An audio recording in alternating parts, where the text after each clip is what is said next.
Why should we bother studying perception? Well, to help us become aware of how our unique way of seeing the world can cause problems for us. When we become aware of our differences, our biases, prejudices, being optimistic versus pessimistic, then we can begin to understand how these things affect how we see other people and maybe how they see us.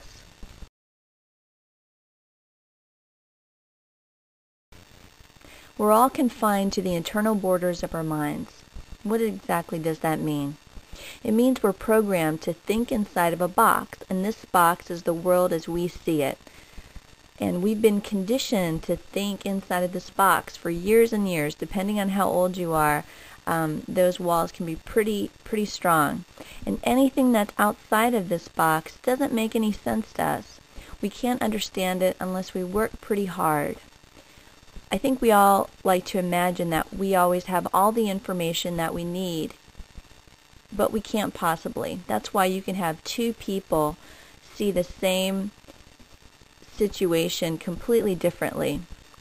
Osama bin Laden issued a religious decree that stated killing Americans is the duty of any Orthodox Muslim. As an American, what's your response to this? Obviously, it's going to be very different than an Orthodox Muslim. How much information you have on a particular situation affects your point of view.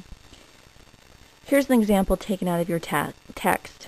While riding on the subway, you see a man with 3 boys ranging in age from 2 to 6 up and down the aisles, yelling and screaming. The father sits totally oblivious to the behavior of his kids. What do you think about this?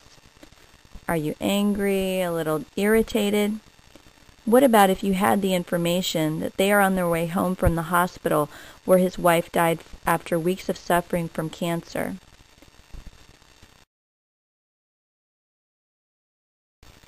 Perceptual expectations occur when we see what we expect to see, and we often try to anticipate future events or behaviors.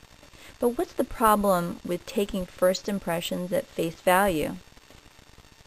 Well, you may well be wrong. The trick is to get as much information as you can before you jump to conclusions. It's often very easy to think that we have all the information we need to come to a conclusion. But here's a riddle for you that I want you to figure out.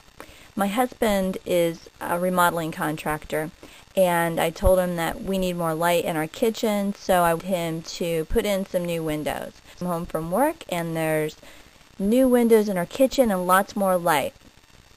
I asked him, boy, there's so much more light in the kitchen. How big are the windows that you just installed?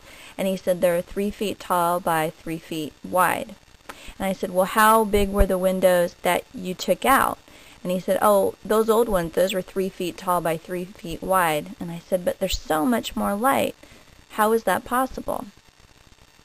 So tell me, how is that possible? The first windows, the old windows that were in there were 3 feet tall by 3 feet across, and the new windows were 3 feet tall by 3 feet across.